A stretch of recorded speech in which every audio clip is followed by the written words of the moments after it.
श्री राग महला तीजा घर पहला।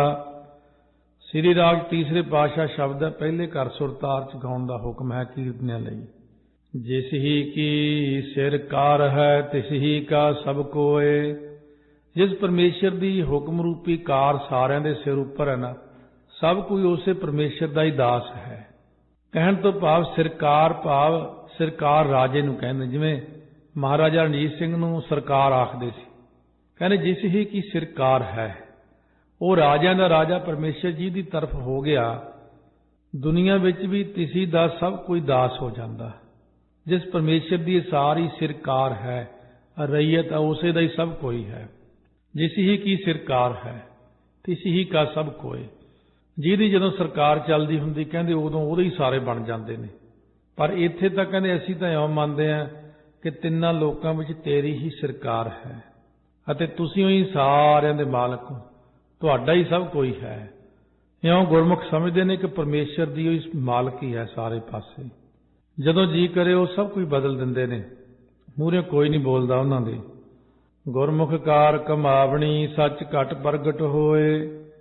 जिन्हां ने गुरां द्वारे गुरमुखां वाली कार कमाई है ना, सतगुरु दे राहीं गुरमुखां वाले कर्म कीते ने, परमेश्वर दी आग्या मन्नी है, उन्हां दे हिरदे दे विच सच्चा जो परमात्मा है वो हिरदे विच ही प्रगट हो जाता है। वाहिगुरू दी बख्शिश हो जाती उन्हां जीवां दे उत्ते। अंतर जिस कै सच वसै सच्चे सच्ची सोए। जेड़े बंदे दे हिरदे अंदर सच्चा नाम वसदा है, जदों मेहनत करके नाम नूं हिरदे च लै जांदा है, वो सच्चे गुरमुख दी जिहड़ी सोए हुंदी शोभा, वो शोभा सच्ची हुंदी दुनिया च। चारे पासे उहदी शोभा ही शोभा हो जाती है, क्योंकि उहदे हिरदे च नाम दा वासा हो गया। असल विच जोत हुंदी सारिਆਂ दे विच। परमात्मा जदों जी चाहे अंदरली जोत दे राहीं प्रेरणा दे के जिहदी मर्जी दुनिया च इज्जत बना दिंदा, वो लोकां नूं वैसे ही चंगा लगन लग जांदा। जो हर का प्यारा सो सबना का प्यारा। जिहदी बेइज्जती कराउणी है ਉਹਦੀ परमात्मा बेइज्जती करा दे। सारी दुनिया वैसे ही ਉਹਨੂੰ माड़ा कहण लग जाती है। ਉਹ क्यों कहते वो हंकार जो करता, ਜਿਹੜਾ निमरता विच रहिंदा ਉਹਦੀ इज्जत करवा दिंदे ने। सच मिले से ना विछड़ है तिन निज घर वासा होए। ਜਿਹੜੇ सच्चे नाम नाल मिल जाते ने, एक मिक हो जाते ने, ਉਹ वाहिगुरू नालों कदे विछड़ते नहीं। उन्हां दा अपने ਸਰੂਪ रूप घर विच निवास हो जाता। ये ਸਰੂਪ रूप अपना अंदर है घर, जिथे आपां पहुंचना वापस। बेमुख बिरती बाहर मुख बिरती जिहड़ी साडी बाहर नूं ज़्यादा जांदी, अंदर कदे वड़ के ही नहीं देखिया, हिरदे दे अंदर बैठ के नहीं देखिया कि हिरदे दे विच साडे की है। मेरे राम मैं हर बिन अवर ना कोय। ये मेरे भाई जिहड़ा वाहिगुरू तो बिना मैनूं होर कोई नहीं पाउंदा, ना कोई चंगा लगदा, सिर्फ वाहिगुरू ही चंगा लगदा। नाम तो बिना होर कोई चीज़ भाउंदी ही नहीं मैनूं। सतगुर सच प्रभ निर्मला शब्द मिलावा होए रहाओ। सच्चा निर्मल जो वाहिगुरू है वो नाल सतगुरां दे शब्द करके मिलाप हुंदा है। शब्द मिलावा होए, शब्द दे द्वारा सतगुरां दे नाल साडा मिलाप हुंदा है। एक मन होईदा पहला सतगुरां नाल, फिर सतगुरू जी किरपा करके साडा अकाल पुरख जी नाल मिलाप कराउंदे ने। महाराज जी इहने तुहाडा बहुत नाम जपिया, ਇਹਦੇ ਤੇ ਬਖਸ਼ਿਸ਼ ਕਰੋ। ਅਕਾਲ ਪੁਰਖ ਵਾਹਿਗੁਰੂ ਨਿਰਗੁਣ ਸਰੂਪ ਉਸ ਜੀਵ ਤੇ ਫਿਰ ਕਿਰਪਾ ਕਰਦੇ ਨੇ, ਨਾਮ ਜਪਾਉਂਦੇ ਨੇ, ਆਪਣਾ ਕਿਰਪਾ ਕਰਦੇ ਨੇ, ਪ੍ਰਕਾਸ਼ ਬਖਸ਼ਿਸ਼ ਕਰਦੇ ਨੇ, ਉਹਨੂੰ ਵਿਸ਼ਰਾਮ ਦੇ ਕੇ ਕਹਿੰਦੇ ਨੇ ਸ਼ਬਦ ਮਿਲੈ ਸੋ ਮਿਲ ਰਹਾ ਜਿਸਨੂੰ ਆਪੇ ਲਏ ਮਿਲਾਏ। ਹੁਣ ਜਿਹੜਾ ਗੁਰਾਂ ਦੇ ਸ਼ਬਦ ਵਿੱਚ ਮਿਲਿਆ ਹੋਇਆ ਉਹ ਵਾਹਿਗੁਰੂ ਨਾਲ ਮਿਲ ਜਾਂਦਾ ਹੈ, ਹਰ ਵਕਤ ਮਿਲਿਆ ਹੀ ਰਹਿੰਦਾ ਹੈ। ਪਰ ਕਹਿੰਦੇ ਨੇ ਸਤਿਗੁਰੂ ਮਹਾਰਾਜ ਸੱਚੇ ਪਾਤਸ਼ਾਹ कि गुर शब्द नाल वो मिलता जिन्हों परमेश्वर आप किरपा करके मिला लैंदा। असल तो किरपा उन्होंने आप ही करनी है। साडियां तो उदा तरले बेनतियां ने, मिन्नतां ने, बाणी पढ़ी जाओ, सेवा करी जाओ, नाले असीं देखते रहने कि कदों मिलाउणगे, कदों किरपा करनगे। कहंदे ये तो भाई उहदी मर्जी हुई है। अपनी कोई सियाणप, कोई चतुराई जां कोई जी मैनूं इन्ने साल हो गए जी, ये गल्लां नहीं उत्थे चलदियां। इन्ने साल हो गए इत्थे कई जन्मां दे रुले फिरदे, कई नहीं मिलते उन्होंने। ਜਿੱਥੋਂ ਜੀ ਆ ਗਿਆ ਉਸੇ ਨੂੰ ਮਿਲ ਪੈਂਦੇ ਨੇ, ਕਹਿੰਦੇ ਆ ਠੀਕ ਹੈ, ਭਾ ਆ ਗਿਆ, ਬਸ ਗੱਲ ਭਾਉਣ ਦੀ ਹੈ। ਜਿਹੜਾ ਭਾ ਗਿਆ ਉਹਨੂੰ ਕੱਢ ਲੈਂਦੇ ਨੇ ਬਾਹਰ ਮਾਇਆ ਤੋਂ, ਉਹਦੇ ਤੇ ਆਪ ਹੀ ਕਿਰਪਾ ਕਰਦੇ ਨੇ। ਜਿਹੜਾ ਨਹੀਂ ਭਾਇਆ ਉਹਨੂੰ ਕਹਿੰਦੇ ਹਲੇ ਲੱਗਿਆ ਰਹੋ। ਦੂਜਾ ਭਾਏ ਕੋ ਨਾ ਮਿਲੈ ਫਿਰ ਆਵੈ ਜਾਏ। ਜਿਨ੍ਹਾਂ ਦੇ ਮਨ ਦੇ ਅੰਦਰ ਦਵੈਸ਼ ਭਾਵਨਾ ਹੈ ਉਹ ਨਹੀਂ ਮਿਲ ਸਕਦਾ, ਕਿਉਂਕਿ ਦਵੈਸ਼ ਭਾਵਨਾ ਵਾਲਾ ਬੰਦਾ ਬਾਰ-ਬਾਰ ਜੰਮਦਾ ਮਰਦਾ ਰਹਿੰਦਾ। ਇਹ ਆਪਣੇ ਮਨਾਂ 'ਚ ਬੜੀ ਦਵੈਸ਼ ਨੂੰ ਕੋਈ ਸਮਝਦਾ ਹੀ ਨਹੀਂ ਵੀ ਇਹਨੂੰ ਦੂਰ ਕਰੀਏ। ਈਰਖਾ ਬਹੁਤ ਜ਼ਿਆਦਾ, ਦਵੈਸ਼ ਬੜੀ ਹੈ। ਜਿੱਥੇ ਗੁਰੂ ਗ੍ਰੰਥ ਸਾਹਿਬ ਖੜੇ ਨੇ, ਸਤਿਗੁਰੂ ਤਾਂ ਕਹਿੰਦੇ ਨੇ ਸਾਰੇ ਸਾਡੇ ਇੱਕੋ ਹੀ ਰੂਪ ਹੈ ਭਾਈ, ਨਾ ਕੋ ਬੈਰੀ ਨਾ ਹੈ ਬੇਗਾਨਾ, ਸਗਲ ਸੰਗ ਹਮ ਕੋ ਬਨਾਈ। ਮਹਾਰਾਜ ਦਾ ਤਾਂ ਸੁਭਾਅ ਜਿਹੜਾ ਹੈ ਐਸਾ ਹੈ, ਕੋਈ ਵੀ ਆ ਜੇ ਜੋ ਸਰਣੇ ਆਵੈ ਤਿਸ ਕੰਠ ਲਾਵੈ, ਇਹੋ ਬਿਰਧ ਸੁਆਮੀ ਸੰਦਾ। ਗੁਰੂ ਨਾਨਕ ਸਾਹਿਬ ਦੇ ਕੋਲ ਕੌਣ ਨਹੀਂ ਆਇਆ? ਸਾਰੇ ਹੀ ਆਏ ਨੇ। ਅੱਗੇ 10 ਸਰੂਪਾਂ ਕੋਲ ਕੌਣ ਨਹੀਂ ਆਇਆ? ਸਭ ਕੋਈ ਆਇਆ।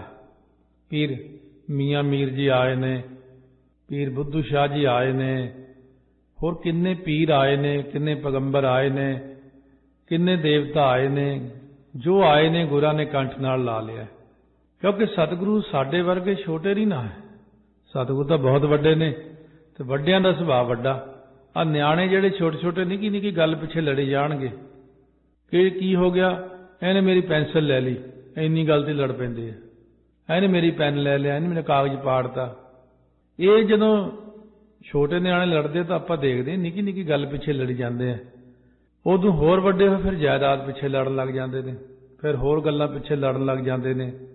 ਜਿਹੜੇ ਸਭ ਤੋਂ ਸਿਆਣੇ ਬਜ਼ੁਰਗ ਹੁੰਦੇ ਨੇ ਉਹ ਨਹੀਂ ਲੜਦੇ, ਉਹ ਕਹਿੰਦੇ ਇਹਨਾਂ ਗੱਲਾਂ 'ਚ ਕੀ ਪਿਆ, ਭਜਨ ਬੰਦਗੀ ਕਰੀਏ।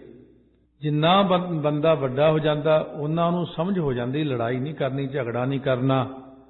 ਇਸੇ ਤਰ੍ਹਾਂ ਜਿਹੜੇ ਇਨਸਾਨ ਛੋਟੀ ਬੁੱਧੀ ਦੇ ਮਾਲਕ ਨੇ ਦੁਨੀਆ ਅੰਦਰ, ਉਹ ਛੋਟੀ ਛੋਟੀ ਚੀਜ਼ ਪਿੱਛੇ ਲੜਦੇ ਨੇ, ਮਾੜੀ ਮਾੜੀ ਗੱਲ ਪਿੱਛੇ ਈਰਖਾ ਕਰਦੇ ਨੇ।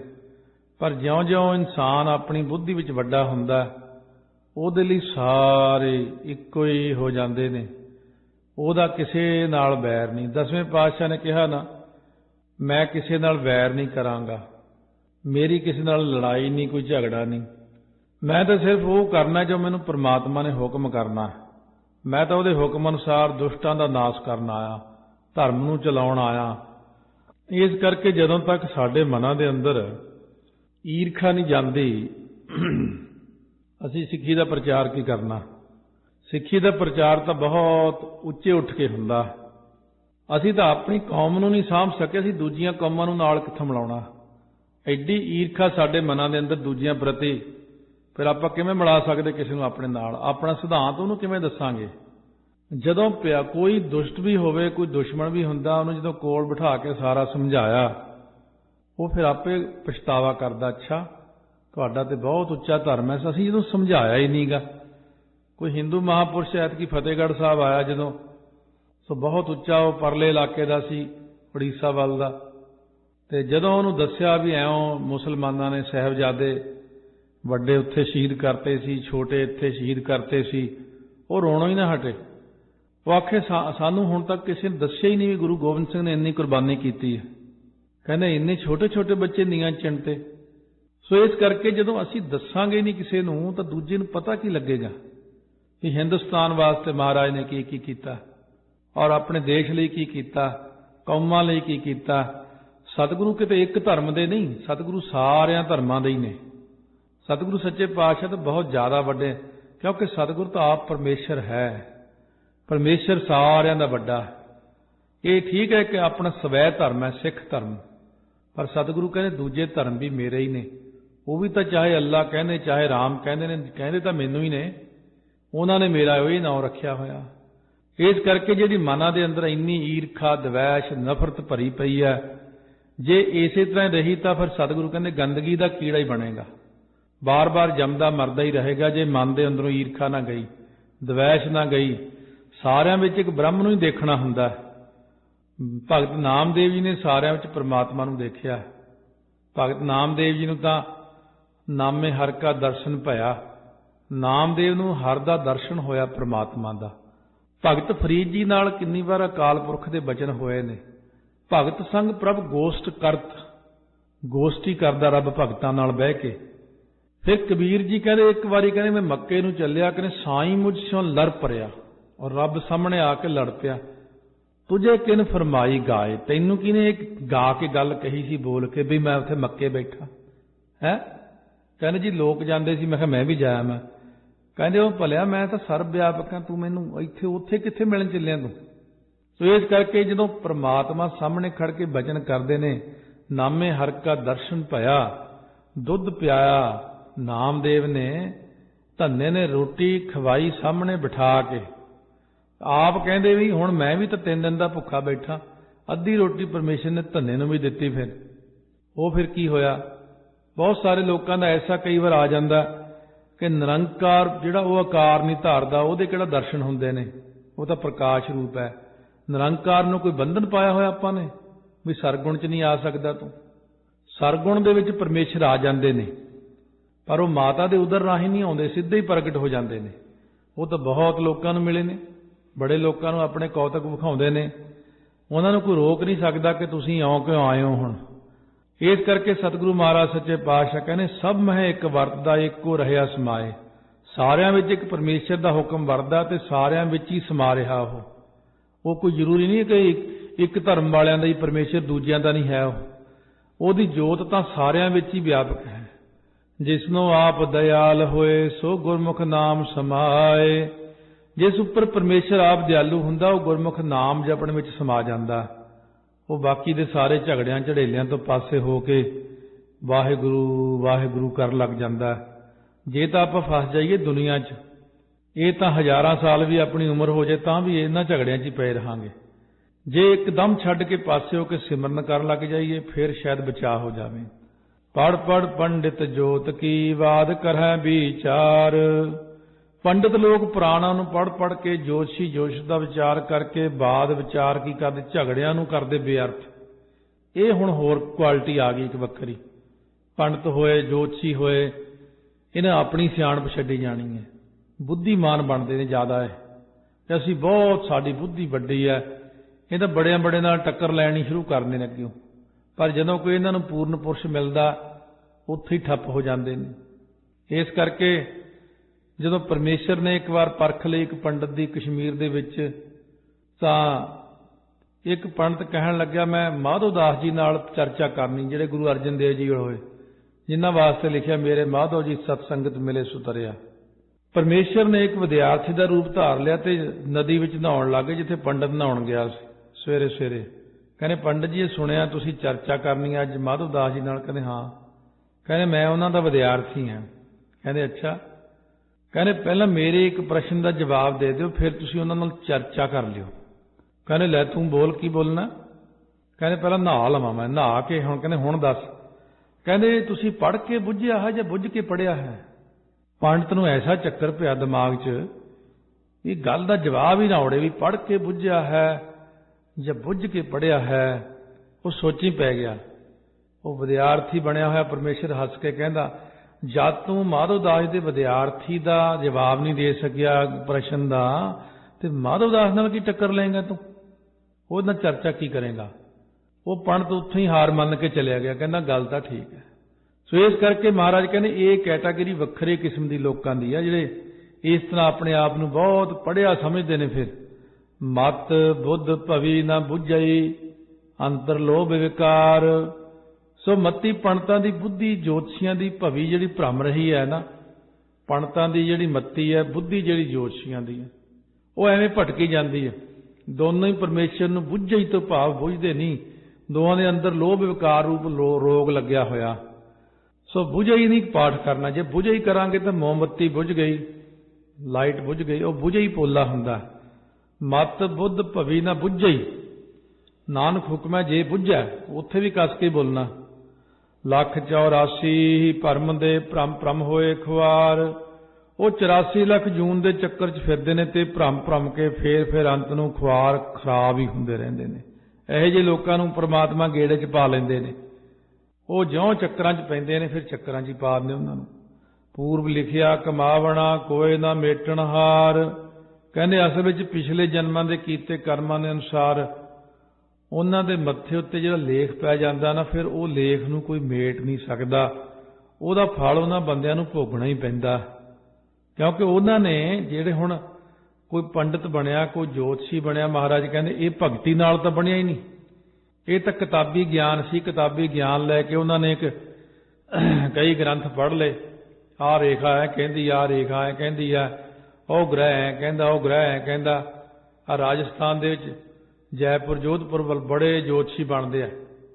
ਉਹਨਾਂ ਦੇ ਵੀ ਇੱਕ ਵਾਰ ਆਇਆ ਸੀ, ਕਹਿੰਦੇ ਅਸੀਂ ਜੇ ਇੱਕ ਬੰਦੇ ਨੂੰ ਸਾਡੀਆਂ ਦੋ ਕੁ ਗੱਲਾਂ ਵੀ ਸੱਚੀਆਂ ਲੱਗ ਜਾਣ, ਕਹਿੰਦੇ ਕਾਫੀ ਪੈਸੇ ਦੇ ਜਾਂਦੇ ਸਾਨੂੰ।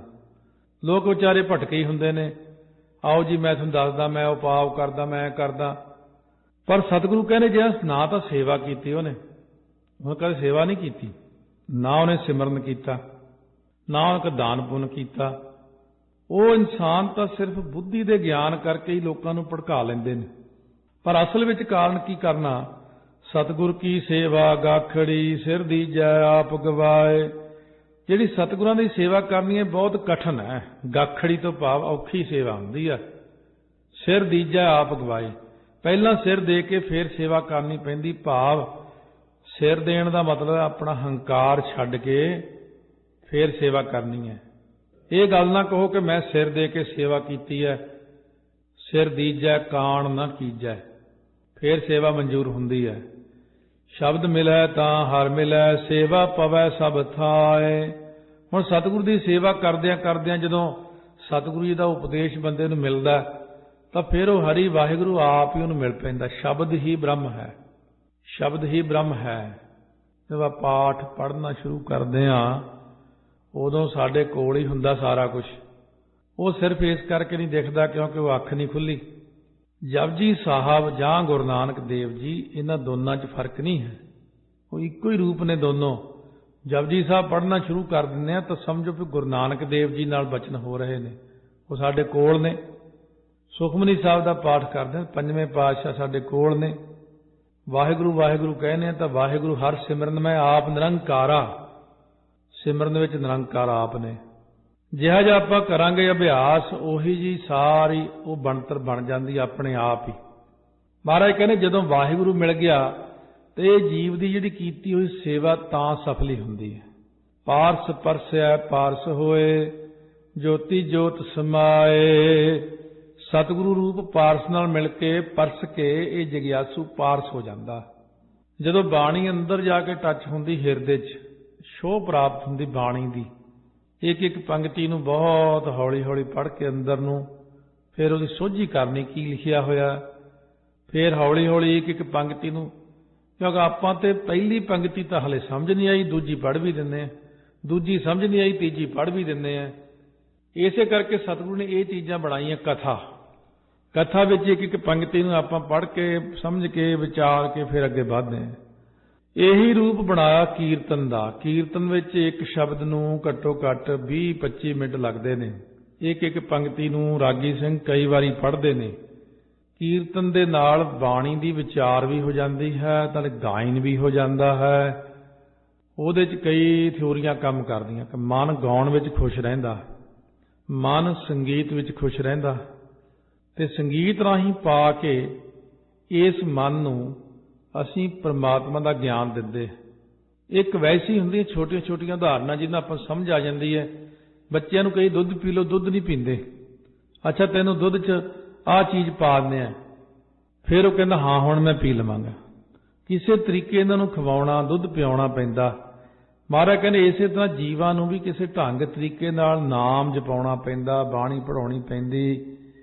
ਫਿਰ ਜਦੋਂ ਅੰਦਰ ਜਾ ਕੇ ਬਾਣੀ ਟੱਚ ਹੁੰਦੀ, ਹਿਰਦੇ 'ਚ ਜਾ ਕੇ ਉਹ ਪੰਕਤੀ ਬੈਠ ਜਾਂਦੀ, ਹਿਰਦੇ 'ਚ ਵਸ ਜਾਂਦੀ ਹੈ, ਉਦੋਂ ਜੀਵ ਨੂੰ ਪਾਰਸ ਕਲਾ ਵਰਤਦੀ ਹੈ। ਜੋਤੀ ਜੋਤ ਸਮਾਏ, ਜੋਤੀ ਪ੍ਰਮਾਤਮਾ ਨਾਲ ਇਹ ਜਗਿਆਸੂ ਦੀ ਜੋਤ ਸਮਾ ਜਾਂਦੀ, ਫਿਰ ਇੱਕੋ ਹੀ ਹੋ ਜਾਂਦੇ ਨੇ। ਬਹੁਤ ਸੁੱਖ ਅਨੁਭਵ ਕਰਦਾ। ਫਿਰ ਜਦੋਂ ਆਪਣੀ ਜੋਤ ਇਸ ਤਰ੍ਹਾਂ ਇਕੱਲੀ ਹੈ, ਜੀਵ ਆਤਮਾ ਰੂਪ ਵਿੱਚ ਹੈ, ਉਦੋਂ ਜੀਵ ਦੁਖੀ ਹੁੰਦਾ ਰਹਿੰਦਾ ਸੋਚ ਸੋਚ ਕੇ। ਜਦੋਂ ਇਹ ਜੀਵ ਦਾ ਮਿਲਾਪ ਬ੍ਰਹਮ ਵਿੱਚ ਹੋਇਆ ਜੋਤ ਦਾ, ਫਿਰ ਬੇਅੰਤ ਸੁੱਖ ਅਨੁਭਵ ਕਰਦਾ ਜੀਵ ਕਿ ਹੁਣ ਆਨੰਦ ਆ ਗਿਆ ਮੈਨੂੰ। ਜਿਨ ਕੋ ਪੂਰਬ ਲਿਖਿਆ ਤਿਨ ਸਤਿਗੁਰ ਮਿਲਿਆ ਆਏ। ਇਹ ਤਾਂ ਆਪਣੇ ਪਿਛਲੇ ਜਨਮਾਂ ਦੇ ਚੰਗੇ ਕੀਤੇ ਹੋਏ ਕਰਮ ਨੇ, ਉਹ ਮਸਤਕ ਤੇ ਲਿਖਿਆ ਹੋਇਆ ਕਿ ਇਹਨੂੰ ਸਤਿਗੁਰੂ ਦੀ ਪ੍ਰਾਪਤੀ ਹੋਵੇਗੀ। ਉਹਨੂੰ ਸਤਿਗੁਰੂ ਜੀ ਆਪ ਹੀ ਮਿਲ ਪੈਂਦੇ ਨੇ, ਆਪ ਹੀ ਪ੍ਰੇਰਨਾ ਦੇ ਕੇ ਲੈ ਜਾਂਦੇ ਨੇ, ਕਿਰਪਾ ਕਰ ਦਿੰਦੇ ਨੇ, ਕਿਉਂਕਿ ਉਹਦੇ ਮਸਤਕ ਉੱਤੇ ਵਾਹਿਗੁਰੂ ਨੇ ਆਪ ਹੀ ਲਿਖਿਆ ਪ੍ਰਾਪਤੀ। ਮਨ ਭੁੱਖਾ ਭੁੱਖਾ ਮਤ ਕਰਹਿ, ਮਤ ਤੂੰ ਕਰਹਿ ਪੂਕਾਰ। ਕਹਿੰਦੇ ਮਨ ਤੂੰ ਐਸੀ ਗੱਲ ਨਾ ਕਿਹਾ ਕਰ, ਮੈਂ ਭੁੱਖਾ, ਮੈਂ ਮਰ ਗਿਆ, ਮੈਂ ਭੁੱਖਾ ਮਰ ਗਿਆ। ਨਾ ਹੀ ਕਿਸੇ ਅੱਗੇ ਪੁਕਾਰ ਕਰਿਆ ਕਰ, ਫਰਿਆਦ ਨਾ ਕਰਿਆ ਕਰ। ਜਿਵੇਂ ਰਾਤ ਦੀ ਕਥਾ 'ਚ ਕਿਹਾ ਮਹਾਰਾਜ ਨੇ, ਮਰਦਾਨਾ ਤੂੰ ਬੇਦੀ ਕੁਲ ਦਾ ਮਰਾਸੀ ਹੈ ਸਾਡਾ, ਅੱਜ ਤੂੰ ਮੇਰੇ ਕੋਲੋਂ ਲੈ ਲਿਆ ਸਭ ਕੁਝ, ਪੈਸਾ ਵੀ ਦਿੱਤਾ, ਹਿੱਲਤ ਵੀ ਦਿੱਤੀ, ਆਪਣੇ ਕੋਲੋਂ ਆਪਣੇ ਚੋਗਾ ਉਤਾਰ ਕੇ ਦਿੱਤਾ ਪਾਉਣ ਨੂੰ, ਚੋਲੇ ਦੇ ਉੱਤੇ ਹੋਰ ਇੱਕ ਚੋਲਾ ਪਾਇਆ ਹੋਇਆ ਸੀ ਸ਼ਾਹੀ। ਪਰ ਤੈਨੂੰ ਇੱਕ ਵਚਨ ਕਰਦੇ ਆ ਮਰਦਾਨਾ, ਕਿਸੇ ਤੋਂ ਨਾ ਮੰਗੀ, ਕਿਸੇ ਤੋਂ ਵੀ ਨਾ ਮੰਗੀ ਕਦੇ, ਜਦੋਂ ਲੋੜ ਹੋਈ ਮੈਥੋਂ ਮੰਗੀ ਤੂੰ। ਇਹਦੇ ਨਾਲ ਸਾਡੀ ਬਦਨਾਮੀ, ਹੋਰ ਥਾਂ ਨਹੀਂ ਜਾਣਾ। ਇਸੇ ਕਰਕੇ ਸਤਿਗੁਰੂ ਕਹਿੰਦੇ ਹੋਰ ਥਾਂ, ਹਾਏ ਮੈਂ ਮਰ ਗਿਆ, ਭੁੱਖਾ ਮਰ ਗਿਆ, ਤੇ ਜਾ ਕੇ ਫਰਿਆਦਾਂ ਨਾ ਕਰੀ। ਮਤ ਤੂੰ ਕਰਹਿ ਪੂਕਾਰ, ਕਹਿੰਦੇ ਪੁਕਾਰ ਹੋਰ ਥਾਂ ਨਾ ਕਰੀ ਜਾ ਕੇ, ਕਿਉਂਕਿ ਮਨ ਭੁੱਖਾ ਭੁੱਖਾ ਮਤ ਕਰਹਿ, ਮਤ ਤੂੰ ਕਰਹਿ ਪੂਕਾਰ। ਦਲੈਂਕੜੇ ਇੱਕ ਹੁੰਦਾ ਪੱਪੇ ਨੂੰ ਔਂਕੜ ਪੁਕਾਰ, ਇਥੇ ਪੂਕਾਰ ਲਿਖਿਆ, ਇਸ ਕਰਕੇ ਪੂਕਾਰ ਹੀ ਬੋਲਣਾ। ਲੱਖ 84 ਜਿਨ ਸਿਰੀ ਸਭ ਸਹਿ ਦੇ ਆਧਾਰ। ਹੁਣ 84 ਲੱਖ ਜਿਸ ਵਾਹਿਗੁਰੂ ਨੇ ਬਣਾਈ ਹੈ, ਸਿਰਜੀ ਹੈ, ਉਹਨੇ ਐਵੇਂ ਤਾਂ ਬਣਾਈ ਨਹੀਂ। ਜੇ ਉਹਨੇ ਬਣਾਈ ਹੈ ਤਾਂ ਉਹਦੀ ਜ਼ਿੰਮੇਵਾਰੀ ਹੈ। ਉਹ ਪ੍ਰਮਾਤਮਾ ਸਾਰਿਆਂ ਨੂੰ ਆਸਰਾ ਦਿੰਦਾ, ਰੋਟੀ ਪਾਣੀ ਜੋ ਜੋ ਲੋੜ ਹੈ। ਇੱਕ ਮਿੱਟੀਆ ਮਾਹ ਮਿੱਟੀ ਖਾਏ, ਉਹਨਾਂ ਨੂੰ ਮਿੱਟੀ ਖਾਣ ਵਾਲੇ ਹੀ ਬਣਾਇਆ। ਸੋ ਇੱਕ ਪਾਣੀ ਵਿੱਚ ਰਹਿਣ ਵਾਲੇ, ਉਹ ਪਾਣੀ 'ਚ ਰਹਿ ਕੇ ਜਿਉਂਦੇ ਆ। ਇੱਕ ਪਾਉਣਹਾਰੀ ਪੌਣ ਸੁਮਾਰ ਨੇ, ਉਹ ਪਾਉਣਹਾਰੀ ਵੀ ਬੈਠੇ ਨੇ। ਇੱਕ ਨਿਰੰਕਾਰੀ ਨਾਮ ਆਧਾਰ, ਇੱਕ ਰੱਬ ਦੇ ਪਿਆਰੇ ਨੇ, ਨਾਮ ਦੇ ਆਸਰੇ ਰਹੀ ਜਾਂਦੇ ਨੇ। ਉਹ ਨਿਰਭਉ ਸਦਾ ਦਇਆਲ ਹੈ, ਸਭਨਾ ਕਰਦਾ ਸਾਰ। ਨਿਰਭਉ ਪਰਮੇਸ਼ਰ ਸਦਾ ਹੀ ਦਿਆਲੂ ਕਿਰਪਾਲੂ ਹੈ, ਸਾਰਿਆਂ ਦੀ ਸਾਰ ਸੰਭਾਲ ਕਰਦਾ ਹੈ। ਪਰ ਇਹ ਗੱਲ ਮਨ 'ਚ ਜੇ ਵਸਾ ਲਈਏ ਕਿ ਵਾਹਿਗੁਰੂ ਸਾਨੂੰ ਦੇਖਦਾ, ਉਹ ਸਾਡੀ ਸਾਰ ਸੰਭਾਲ ਕਰਦਾ ਹੈ। ਨਾਨਕ ਗੁਰਮੁਖ ਬੁੱਝੀਐ, ਪਾਈਐ ਮੋਖ ਦੁਆਰ। ਹੁਣ ਧੰਨ ਗੁਰੂ ਨਾਨਕ ਦੇਵ, ਧੰਨ ਗੁਰੂ ਅਮਰਦਾਸ ਜੀ ਉਹ ਫਰਮਾਉਂਦੇ ਨੇ, ਉਹ ਪਰਮੇਸ਼ਰ ਨੂੰ ਸਤਿਗੁਰਾਂ ਦੁਆਰਾ ਹੀ ਸਮਝਣਾ ਕਰ। ਸਤਿਗੁਰੂ ਦੇ ਰਾਹੀਂ ਪਰਮੇਸ਼ਰ ਨੂੰ ਸਮਝਿਆ ਜਾ ਸਕਦਾ, ਕੱਲੀ ਬੁੱਧੀ ਤਾਂ ਆਪਣੀ ਬਹੁਤ ਤੁੱਛ ਹੈ। ਤਾਂ ਕਹਿੰਦੇ ਮੁਕਤੀ ਦਾ ਦਰਵਾਜ਼ਾ ਗਿਆਨ ਪ੍ਰਾਪਤ ਕਰੇਗਾ। ਸ੍ਰੀ ਰਾਗ ਮਹੱਲਾ ਤੀਜਾ। ਸ੍ਰੀ ਰਾਗ ਤੀਸਰੇ ਪਾਤਸ਼ਾਹ ਬਖਸ਼ਿਸ਼ ਕਰਦੇ ਨੇ, ਜਿਨੀ ਸੁਣ ਕੇ ਮੰਨਿਆ ਤਿਨਾਂ ਨਿਜ ਘਰ ਵਾਸ।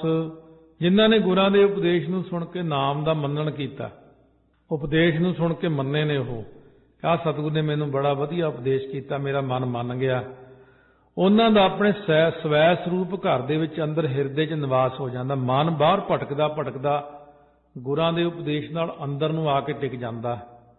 ਬਾਹਰੋਂ ਮਨ ਨੂੰ ਰੋਕ ਕੇ ਜਦੋਂ ਸਤਿਗੁਰਾਂ ਨੇ ਸਾਡੇ ਹਿਰਦੇ 'ਚ ਮਨ ਨੂੰ ਨਿਵਾਸ ਦਿੱਤਾ, ਪਤਾ ਲੱਗਿਆ ਕਿ ਮਨ ਤੂੰ ਜੋਤ ਸਰੂਪ ਹੈ, ਆਪਣਾ ਮੂਲ ਪਛਾਣ। ਮਨ ਹਰ ਜੀ ਤੇਰਾ ਨਾਲ ਹੈ, ਗੁਰਮਤੀ ਰੰਗ ਮਾਣ। ਗੁਰਮਤੀ ਸਾ ਲਾਹੇ ਸੱਚ, ਹਰ ਪਾਇਆ ਗੁਣਤਾਸ। ਜਿਨ੍ਹਾਂ ਨੇ ਗੁਰਮਤੀ ਲਈ, ਪਹਿਲਾਂ ਗੁਰੂ ਦੀ ਸਿੱਖਿਆ ਲੈ ਕੇ ਸੱਚ ਨੂੰ ਸਲਾਹਿਆ ਹੈ, ਗੁਰਬਾਣੀ ਦੁਆਰਾ, ਸਿਮਰਨ ਦੁਆਰਾ, ਮੂਲ ਮੰਤਰ ਦੁਆਰਾ, ਉਹਨਾਂ ਨੇ ਗੁਣਤਾਸ ਜੋ ਪਰਮਾਤਮਾ ਨਾ, ਪਰਮਾਤਮਾ ਨੂੰ ਪ੍ਰਾਪਤ ਕਰ ਲਿਆ। ਗੁਣਤਾਸ ਦਾ ਮਤਲਬ ਹੁੰਦਾ ਗੁਣਾਂ ਦਾ ਖਜ਼ਾਨਾ। ਸ਼ਬਦ ਰਤੇ ਸੇ ਨਿਰਮਲੇ, ਹਉ ਸਦ ਬਲਿਹਾਰੈ ਜਾਸ। ਜਿਹੜੇ ਗੁਰਾਂ ਦੇ ਉਪਦੇਸ਼ ਵਿੱਚ ਰੰਗੇ ਨੇ, ਉਹ ਆਤਮਾ ਨਿਰਮਲ ਹੁੰਦੀ ਹੈ। ਮੈਂ ਉਹਨਾਂ ਤੋਂ ਸਦਾ ਕੁਰਬਾਨ ਜਾਵਾਂ। ਪਵਿੱਤਰ ਆਤਮਾ ਜਿਹਦੇ ਅੰਦਰ ਨਾ ਰਾਗ, ਨਾ ਦਵੈਸ਼, ਨਾ ਈਰਖਾ, ਕੋਈ ਵੀ ਚੀਜ਼ ਨਹੀਂ ਐਸੀ। ਹਿਰਦਾ ਸ਼ੁੱਧ ਹੈ ਬਿਲਕੁਲ, ਜਿਹਨੂੰ ਸਾਰੇ ਹੀ ਬ੍ਰਹਮ ਦਿਖਦਾ, ਦੂਜਾ ਦਿਖਦਾ ਹੀ ਕੋਈ ਨਹੀਂ। ਜਦੋਂ ਦੂਜਾ ਹੀ ਨਹੀਂ ਕੋਈ ਦਿਖਦਾ ਤਾਂ ਬਿਰਤੀ ਆਪਣੇ ਆਪ ਹੀ ਟੇਕ ਗਈ।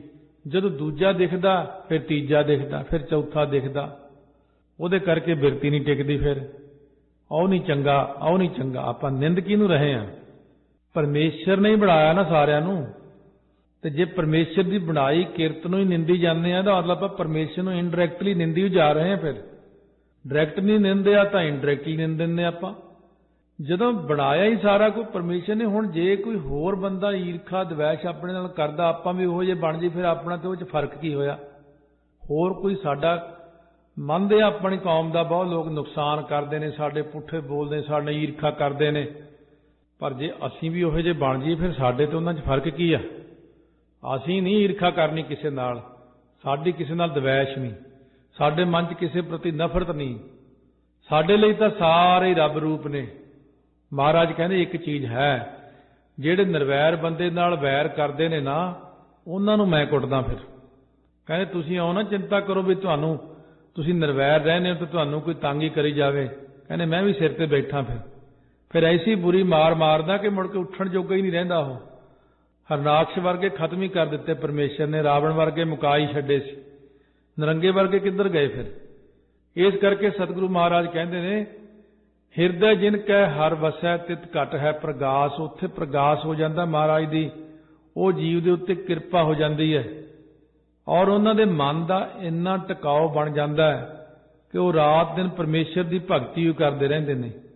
ਤਾਂ ਤੇ ਸਤਿਗੁਰੂ ਮਹਾਰਾਜ ਸੱਚੇ ਪਾਤਸ਼ਾਹ ਕਹਿੰਦੇ ਨੇ, ਜਿਨ੍ਹਾਂ ਦੇ ਮਸਤਕ ਤੇ ਧੁਰੋਂ ਹੀ ਪਰਮਾਤਮਾ ਨੇ ਲਿਖਿਆ ਹੋਇਆ ਹੈ, ਉਹਨਾਂ ਉੱਤੇ ਸਤਿਗੁਰੂ ਮਹਾਰਾਜ ਸੱਚੇ ਪਾਤਸ਼ਾਹ ਦੀ ਕਿਰਪਾ ਹੋ ਜਾਂਦੀ ਹੈ। ਇਸ ਤਰ੍ਹਾਂ ਸਤਿਗੁਰੂ ਮਹਾਰਾਜ ਨੇ ਇਹ ਜਿਹੜੇ ਆਪਾਂ ਨੂੰ ਉਪਦੇਸ਼ ਜਿਹੜੇ ਬਖਸ਼ਿਸ਼ ਕੀਤੇ ਨੇ ਪਾਵਨ ਪਵਿੱਤਰ, ਇਹਨਾਂ ਉਪਦੇਸ਼ਾਂ ਦੇ ਰਾਹੀਂ ਆਪਾਂ ਹਿਰਦੇ ਦੇ ਅੰਦਰ ਧਿਆਉਣਾ ਪਰਮਾਤਮਾ ਨੂੰ। ਹਿਰਦੈ ਜਿਨ ਕੈ ਹਰ ਵਸੈ ਤਿਤ ਘਟ ਹੈ ਪ੍ਰਗਾਸ। ਉੱਥੇ ਗਿਆਨ ਹੁੰਦਾ ਜਿੱਥੇ ਹਿਰਦੇ ਦਾ ਪ੍ਰਕਾਸ਼ ਹੁੰਦਾ। ਮਨ ਮੇਰੇ ਹਰ ਹਰ ਨਿਰਮਲ ਧਿਆਏ। ਹੇ ਮੇਰੇ ਮਨ ਤੂੰ ਹਰ ਹਰ ਦੇ ਪਵਿੱਤਰ ਨਾਮ ਨੂੰ ਧਿਆ, ਵਾਹਿਗੁਰੂ ਵਾਹਿਗੁਰੂ ਕਰ। ਧੁਰ ਮਸਤਕ ਜਿਨ ਕਉ ਲਿਖਿਆ, ਸੇ ਗੁਰਮੁਖ ਰਹੇ ਲਿਵ ਲਾਏ। ਜਿਨ੍ਹਾਂ ਦੇ ਮੱਥੇ ਉੱਤੇ ਮੁੱਢ ਤੋਂ ਹੀ ਨਾਮ ਜਪਣ ਦਾ ਲੇਖ ਲਿਖਿਆ ਹੋਇਆ, ਉਹੀ ਗੁਰਮੁਖ ਹੋ ਕੇ ਵਾਹਿਗੁਰੂ ਦੇ ਨਾਮ ਸਿਮਰਨ ਵਿੱਚ ਲਿਵ ਲਾ ਰਹੇ ਨੇ। ਆਪਣੇ ਮਸਤਕ ਤੇ ਧੁਰੋਂ ਹੀ ਲੇਖ ਲਿਖਿਆ ਹੁੰਦਾ। ਹਰ ਸੰਤੋ ਦੇਖੋ ਨਦਰ ਕਰ, ਨਿਕਟ ਵਸੈ ਭਰਪੂਰ। ਕਹਿੰਦੇ ਸੰਤੋ ਨੇੜੇ ਦੇਖੋ ਪਰਮਾਤਮਾ ਨੂੰ, ਆਪਣੀ ਗਿਆਨ ਦ੍ਰਿਸ਼ਟੀ ਖੋਲ ਕੇ ਦੇਖੋ। ਵਾਹਿਗੁਰੂ ਪਰਿਪੂਰਨ ਕੋਲ ਹੀ ਹੈ ਤੁਹਾਡੇ, ਪਰਮਾਤਮਾ ਕਿਤੇ ਦੂਰ ਨਹੀਂ।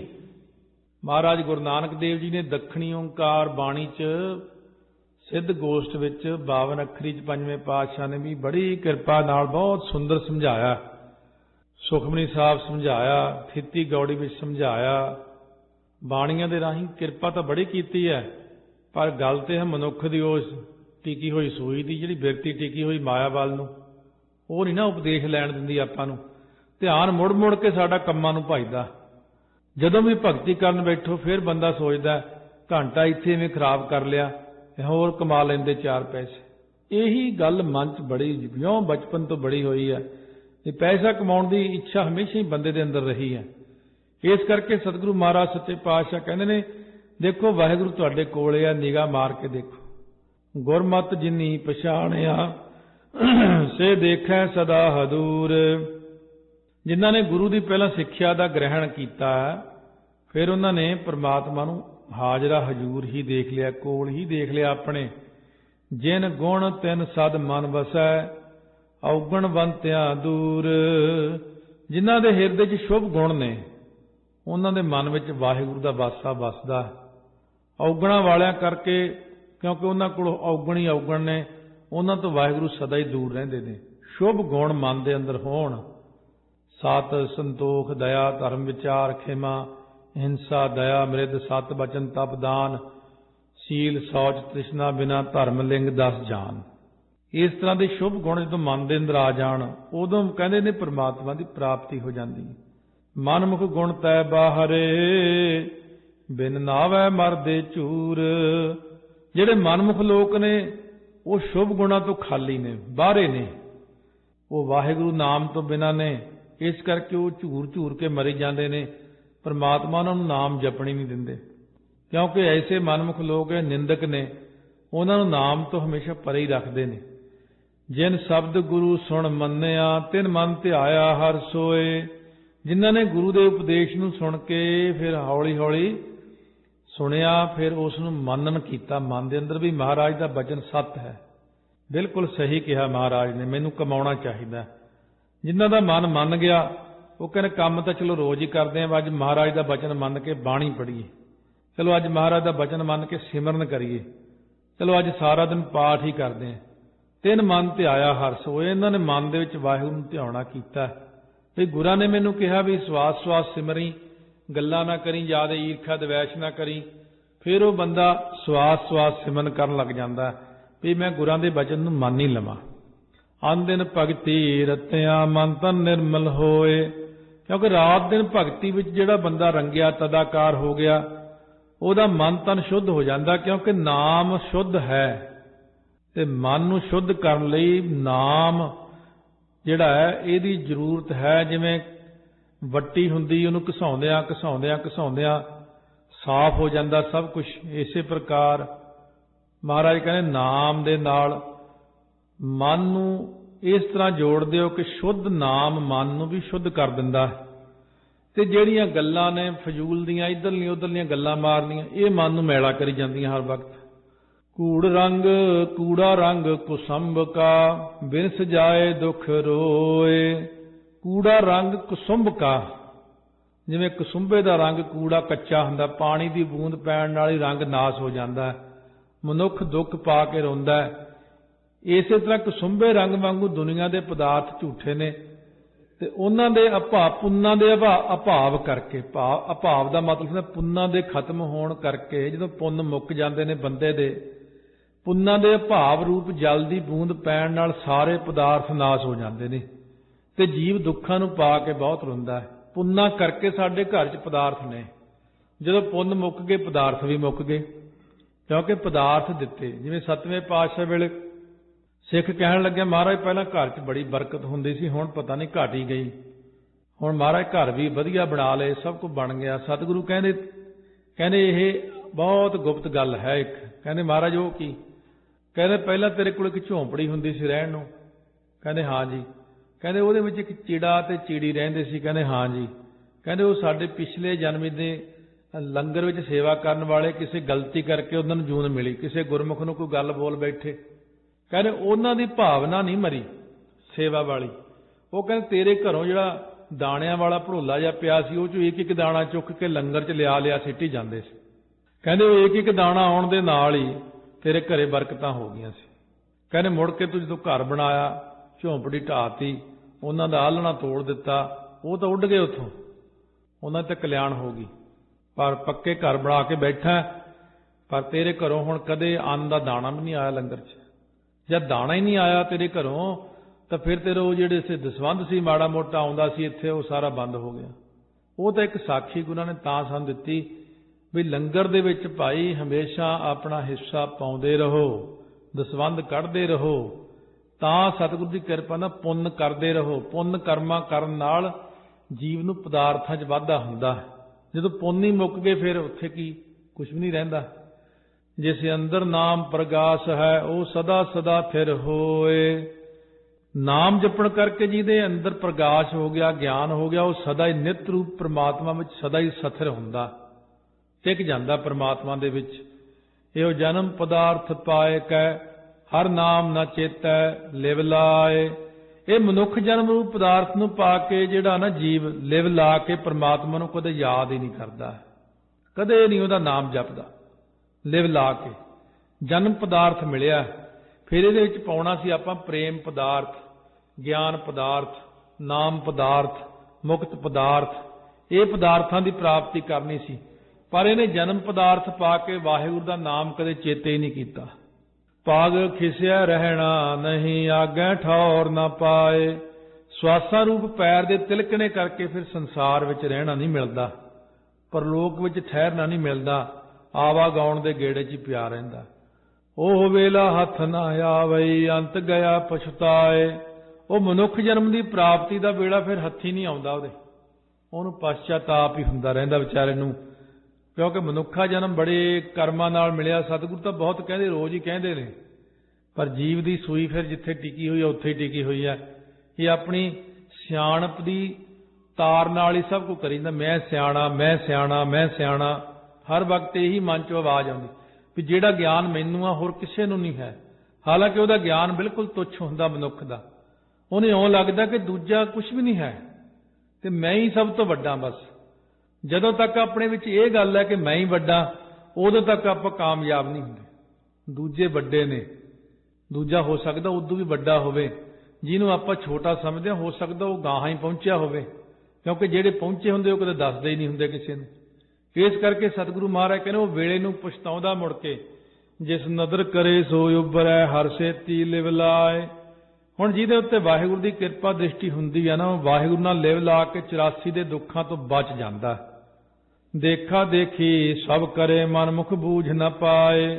ਰੀਸ ਬਰੀਸੀ ਤਾਂ ਸਾਰੇ ਹੀ ਨਾਮ ਜਪਦੇ ਨੇ, ਮਾਲਾ ਫੜ ਲਈ, ਬੁੱਲ ਹਿਲਾ ਲਏ, ਦਿਖਾਵਾ ਕਰ ਲਿਆ, ਮੈਂ ਵੀ ਇੰਨੇ ਪਾਠ ਕਰਦਾ, ਮੈਂ ਵੀ ਐਂ ਕਰ ਲੈਣਾ। ਪਰ ਮਨਮੁਖ ਪੁਰਸ਼ ਉਹਦੀ ਪ੍ਰਾਪਤੀ ਜਿਹੜੀ ਆ ਨਾ, ਮਨਮੁਖ ਪੁਰਸ਼ ਉਸ ਦੀ ਪ੍ਰਾਪਤੀ ਦੀ ਸਮਝ ਨਹੀਂ ਪਾਉਂਦੇ ਕਿ ਪ੍ਰਾਪਤ ਕਿਵੇਂ ਹੁੰਦਾ। ਦੇਖਾ ਦੇਖੀ ਸਭ ਕਰੇ, ਦੇਖਾ ਦੇਖੀ ਤਾਂ ਸਾਰੇ ਜਣੇ ਰੀਸੜ ਤਾਂ ਬਣ ਜਾਂਦੇ ਨੇ, ਪਰ ਅੰਦਰ ਉਹ ਚੀਜ਼ ਕਿੱਥੋਂ ਆਵੇਗੀ? ਜਦ ਮਨ ਦੇ ਅੰਦਰ ਈਰਖਾ, ਦਵੈਸ਼, ਨਫ਼ਰਤ ਭਰੀ ਪਈ ਹੈ, ਉੱਥੇ ਉਹ ਚੀਜ਼ ਨਹੀਂ ਆਉਂਦੀ। ਫਿਰ ਉਹ ਚੀਜ਼ ਨਾ ਆਉਣ ਕਰਕੇ ਸਤਿਗੁਰੂ ਕਹਿੰਦੇ ਨੇ ਮਨਮੁਖ ਹਰ ਹਰ ਕਰ ਥੱਕੇ ਮੈਲ ਨਾ ਸਕੀ ਧੋਏ। ਜਿਨ ਗੁਰਮੁਖ ਹਿਰਦਾ ਸੁਧ ਹੈ ਸੇਵ ਪਈ ਤਿਨ ਥਾਏ। ਸੇਵਾ ਕਰਦਿਆਂ ਕਰਦਿਆਂ ਜਿੰਨਾ ਗੁਰਮੁਖਾਂ ਦਾ ਹਿਰਦਾ ਸ਼ੁੱਧ ਹੋਇਆ, ਇੱਕੋ ਹੋ ਗਿਆ ਮਨ 'ਚ, ਰੂਹ ਹਰ ਦਰ ਜਿਸਮ ਗੁਰੂ ਗੋਬਿੰਦ ਸਿੰਘ ਹੋ ਗਿਆ, ਭਾਈ ਕਨ੍ਹਈਆ ਦਾ ਹਿਰਦਾ ਸ਼ੁੱਧ ਹੋ ਗਿਆ। ਹਰੇਕ ਨੂੰ ਹੀ ਪਾਣੀ ਪਿਆਈ ਜਾਂਦੇ ਨੇ। ਸ਼ਿਕਾਇਤ ਹੋ ਗਈ, ਕਹਿੰਦੇ ਮੈਨੂੰ ਦੂਜਾ ਦਿਖਦਾ ਹੀ ਨਹੀਂ। ਇੱਥੇ ਹਿਰਦਾ ਸ਼ੁੱਧ ਹੋ ਗਿਆ, ਉਹਨਾਂ ਦੀ ਸੇਵਾ ਕੀਤੀ ਹੋਈ ਥਾਂ ਪੈ ਗਈ, ਸਫਲ ਹੋ ਗਈ। ਉਹ ਕੰਮ ਕੀ ਕਰਦੇ ਨੇ? ਹਰ ਵਕਤ ਹਰ ਗੁਣ ਗਾਵੈ, ਹਰ ਨਿਤ ਪੜ੍ਹੈ, ਹਰ ਗੁਣ ਗਾਏ ਸਮਾਏ।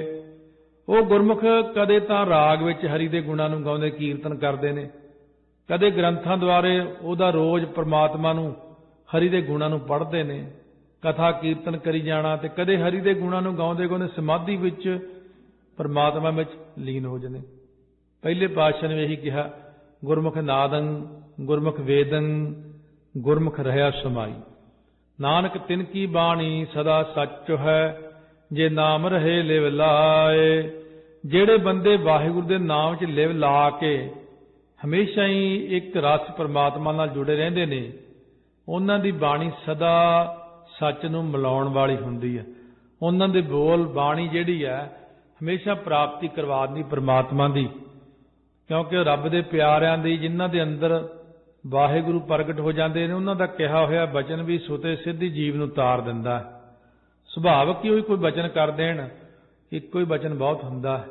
ਇਸ ਕਰਕੇ ਸੁਤੇ ਸਿੱਧੀ ਬਚਨ ਹੋ ਜਾਂਦਾ ਉਹਨਾਂ ਵੱਲੋਂ, ਕਿਉਂਕਿ ਗੁਰਸਿੱਖਾਂ ਅੰਦਰ ਸਤਿਗੁਰ ਵਰਤਦਾ। ਸਤਿਗੁਰੂ ਜੀ ਸਿੱਖਾਂ ਦੇ ਅੰਦਰ ਹੋ ਕੇ ਹੀ ਵਰਤਦੇ ਨੇ। ਉਹਦੇ ਜਦੋਂ ਕੋਈ ਗੁਰਸਿੱਖ ਆਪਾਂ ਨੂੰ ਬਚਨ ਕਹਿੰਦਾ ਤਾਂ ਆਪਾਂ ਨੂੰ ਵਿਚਾਰਨਾ ਚਾਹੀਦਾ, ਸੋਚਣਾ ਚਾਹੀਦਾ। ਜਿਵੇਂ ਕਿਸੇ ਬੰਦੇ ਨੂੰ ਕਿਹਾ ਤੁਰਿਆ ਆਵੇ, ਮੈਂ ਕਿਹਾ ਵੀ ਹੁਣ ਤਾਂ ਕਾਫੀ ਉਮਰ ਹੋ ਗਈ, ਅੰਮ੍ਰਿਤ ਛਕ ਲੈਣਾ ਚਾਹੀਦਾ। ਕਹਿੰਦਾ ਜਦੋਂ ਹੁਕਮ ਹੋਏਗਾ ਛਕ ਲਾਂਗੇ। ਮੈਂ ਕਿਹਾ ਹੁਣ ਤੈਨੂੰ ਆਕਾਸ਼ ਬਾਣੀ ਉੱਪਰੋਂ ਹੋਣੀ ਹੈ, ਕਿਸੇ ਬੰਦੇ ਨੇ ਕਹਿਣਾ। ਹਰ ਬੰਦੇ 'ਚ ਹੀ ਪ੍ਰਮਾਤਮਾ ਬੈਠਾ ਪ੍ਰੇਰਨਾ ਦਿੰਦਾ, ਤਾਂ ਹੀ ਮੈਂ ਬੋਲਿਆ। ਮੈਂ ਕਿਵੇਂ ਬੋਲ ਗਿਆ? ਇਸ ਕਰਕੇ ਮੈਂ ਤੈਨੂੰ ਕਿਹਾ ਅੰਮ੍ਰਿਤ, ਤੂੰ ਕਹਿੰਦਾ ਮੈਨੂੰ ਹੁਕਮ ਹੋਏਗਾ। ਹੁਕਮ ਕੋਈ ਖਾਸ ਹੋਣਾ? ਇਸ ਕਰਕੇ ਹਰੇਕ ਬੰਦਾ ਕਹਿੰਦਾ ਹੁਕਮ ਹੋਏਗਾ। ਗੁਰਸਿੱਖਾਂ ਨੂੰ ਇੱਕ ਦੂਜੇ ਦੇ ਬਚਨ ਮੰਨ ਲੈਣੇ ਚਾਹੀਦੇ ਨੇ, ਬਈ ਗੁਰਸਿੱਖਾਂ ਵਿੱਚ ਸਤਿਗੁਰ ਵਰਤਦਾ। ਸੰਗਤ ਦੀ ਆਵਾਜ਼ ਸੁਣੋ। ਸਤਿਗੁਰੂ ਜਿਵੇਂ ਕਹਿੰਦੇ ਨੇ ਗੁਰਾਂ ਦੀ ਆਵਾਜ਼ ਸੁਣੋ, ਹੁਕਮਨਾਮਾ ਸੁਣੋ। ਸਤਿਗੁਰੂ ਕੀ ਕਹਿੰਦੇ ਨੇ? ਸਤਿਗੁਰਾਂ ਨੇ ਅੱਜ ਗੁਰਬਾਣੀ ਰਾਹੀਂ ਕੀ ਫਰਮਾਨ ਕੀਤਾ? ਲੋਕੀ ਕਹਿੰਦੇ ਜਦੋਂ ਹੁਕਮ ਹੋਏਗਾ, ਆਹੋ ਸਾਰਾ ਜਿੰਨੀ ਬਾਣੀ ਦੀ ਕਥਾ ਇਹ ਹੁਕਮ ਹੀ ਹੈ, ਕੀਰਤਨ ਹੁਕਮ ਹੀ ਹੈ, ਸਾਰੀ ਬਾਣੀ ਹੁਕਮ ਰੂਪ ਹੈ। ਇਹਨੂੰ ਮੰਨਦਿਆਂ ਹੋਇਆਂ ਸਤਿਗੁਰੂ ਕਹਿੰਦੇ ਨੇ ਸਿਮਰਾਓ ਸਿਮਰ ਸਿਮਰ ਸੁਖ ਪਾਵੋ, ਕਲ ਕਲੇਸ਼ ਤਨ ਮਾਹਿ ਮਿਟਾਵੋ। ਇਹ ਵੀ ਤਾਂ ਹੁਕਮ ਹੀ ਹੈ। ਸਿਮਰਾਓ ਬਈ, ਸਿਮਰਾਓ ਬਈ, ਸਿਮਰਾਓ ਬਈ, ਸਿਮਰਾਓ ਬਈ, ਸਿਮਰਾਓ ਬਈ, ਸਿਮਰਾਓ ਬਈ, ਸਿਮਰਾਓ ਬਈ, ਸਿਮਰਾਓ ਬਈ, ਸਿਮਰਾਓ ਬਈ।